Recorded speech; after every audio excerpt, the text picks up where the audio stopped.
예레미야 25장 4절입니다. 그러므로 여호와께서 그의 모든 종 선지자를 너희에게 끊임없이 보내셨으나 너희가 순종하지 아니하였으며 귀를 기울여 듣지도 아니하였도다.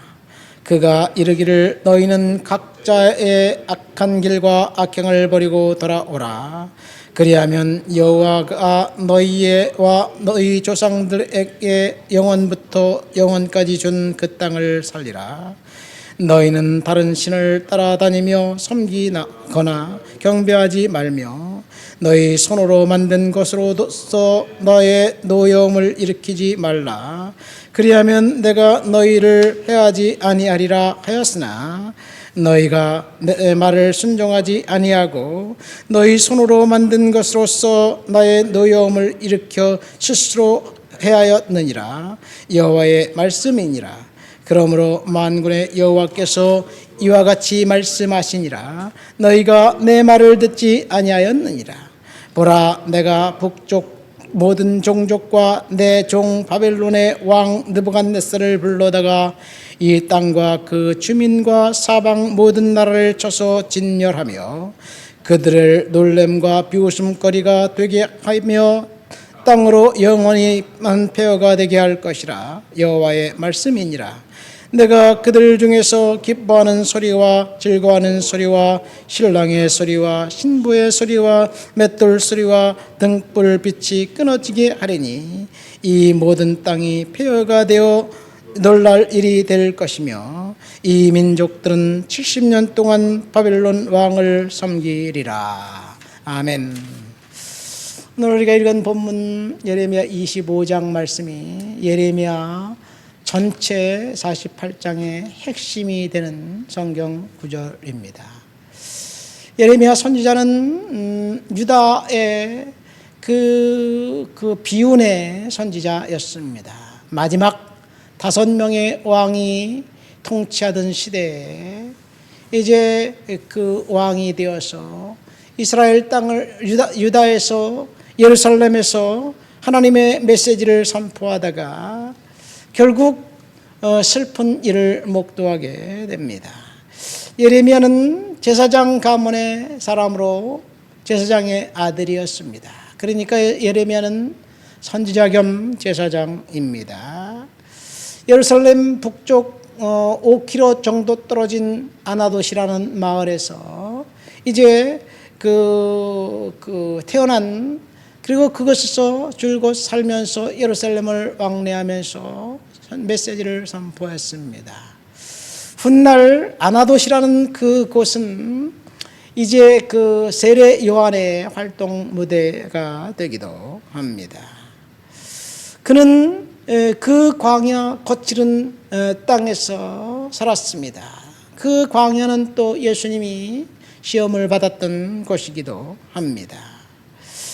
이 예레미야 선지자가 활동했을 때 5명의 왕이 통치했다 그러는데 요시야라는 왕, 마지막 유다 멸망 직전에 하나님의 말씀을 붙들고 뭔가 좀 개혁해보려고 노력했던 왕이었습니다. 8살의 왕이 되어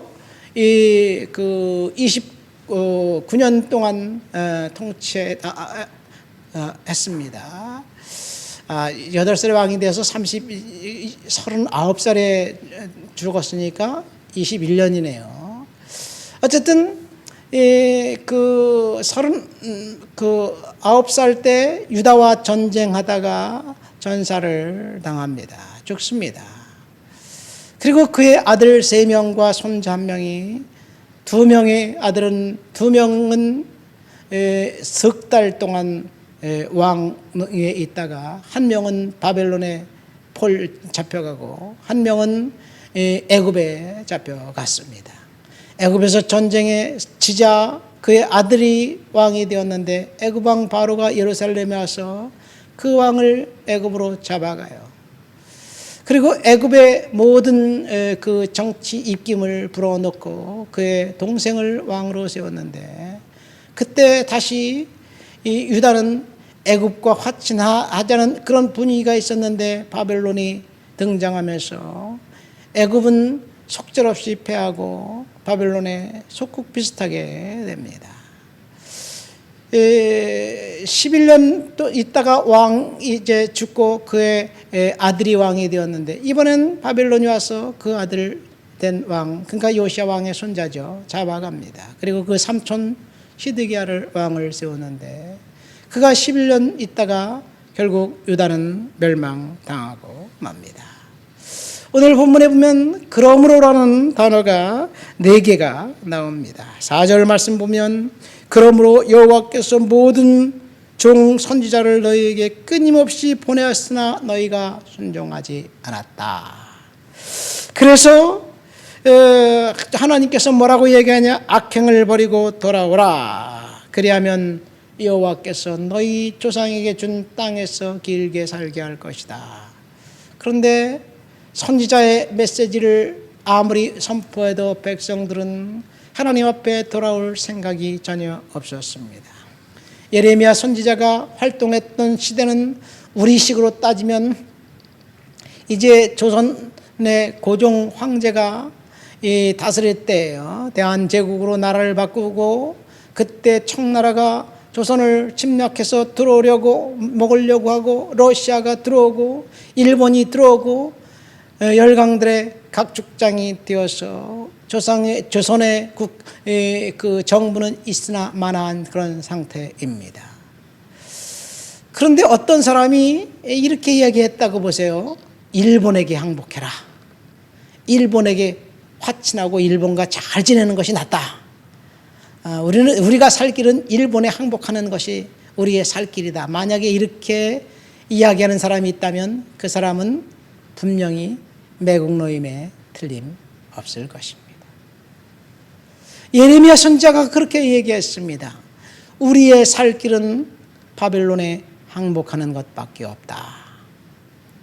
바벨론에 항복해야지, 그래야지 그나마 폐허가 되는 것을 면하게 될 것이다. 그런 이야기를 했다면 그는 매국노임에 틀림없습니다. 자, 아까 요시야 왕이 애굽과 전쟁에서 졌다 그랬어요. 그래서 애굽이 물밀듯 밀려 들어왔습니다. 그러니까 사람들은 야, 애굽과 화친해야지 이제 우리나라가 살 수 있어, 그렇게 생각하다가 결국 애굽은 금방 바벨론에 의해서 쫓겨납니다.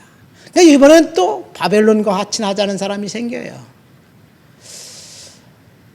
그러니까 애굽파, 바벨론파가 나뉩니다. 그뿐인가요? 국수주의자들이 생깁니다.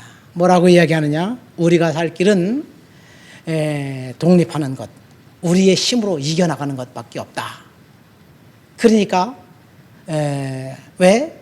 우리는 하나님을 믿는 민족이기 때문에 하나님이 잘 되게 할 것이다. 뭐 이런 얘기를 하면서 선지자들이 백성들에게 안전을 선포하고 결코 망하지 않을 것이라고 이야기합니다.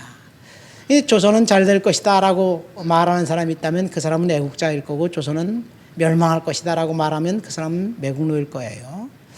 예레미야 선지자가 그랬습니다. 그는 바벨론에 항복해야 된다, 바벨론과 화친해야 된다, 우리는 망할 것이다, 뭐 이런 이야기를 하니까 그는 매국노임에 틀림없어 보였습니다. 그래서 사람들은 그를 따르지 않았고, 그는 온갖 핍박과 환난과 그리고 고난을 겪었습니다.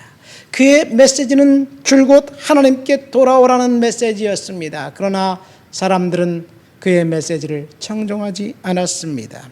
6절 보니까 너희는 다른 신을 따라다니며 섬기거나 경배하지 말아라.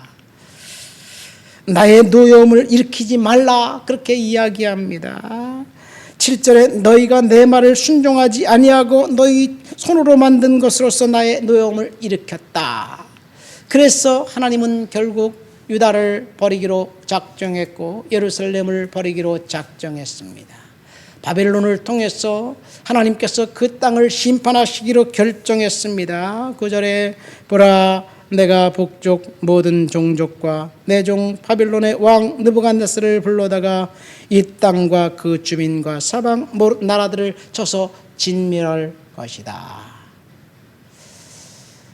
나라는 아직 멀쩡한데 이렇게 선포한 선지자 예레미야의 메시지를 달과할 사람들은 없었을 것입니다. 그러나 하나님을 거부하고 하나님을 멸시하고 우상 숭배했던 그 땅 이제는 손 써볼 그 여유조차 없이 망국의 길로 접어들게 될 것입니다.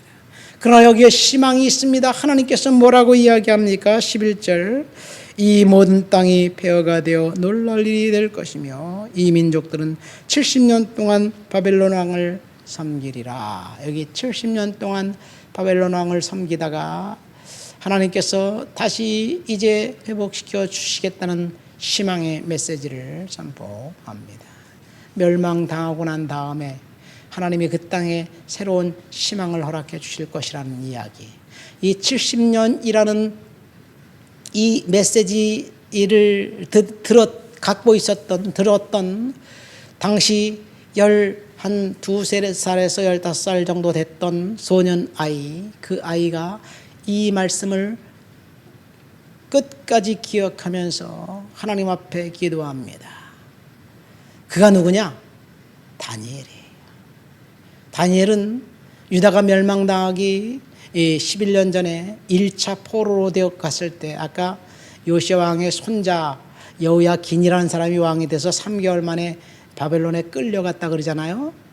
그때 그 요시야 왕과 함께 끌려갈 때가 1차 포로로 잡혀갈 때예요. 그때 그 바벨론에 끌려갔던 소년들 그 중에 다니엘이 있었습니다. 그때 끌려갔던 사람들이 다니엘에 나오는 왕립 기숙학교에서 이제 느부갓네살 왕으로부터 특별 교육을 받는 그런 사람들, 소년들이 생겨요.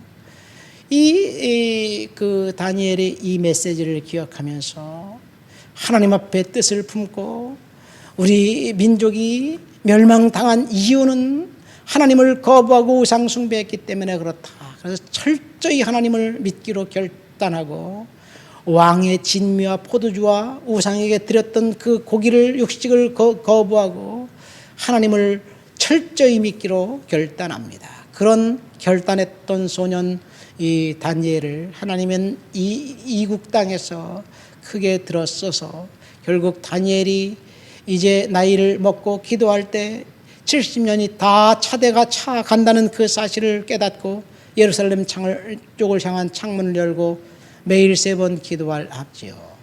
기도하다가 고난도 당했지만 하나님은 기도하는 다니엘의 그 기도를 듣고 하나님의 그 약속을 기억하면서 이스라엘 땅을, 유다 백성들을, 예루살렘 백성들을 포로로 귀환하시기로 작정하시고 역사를 흔드십니다.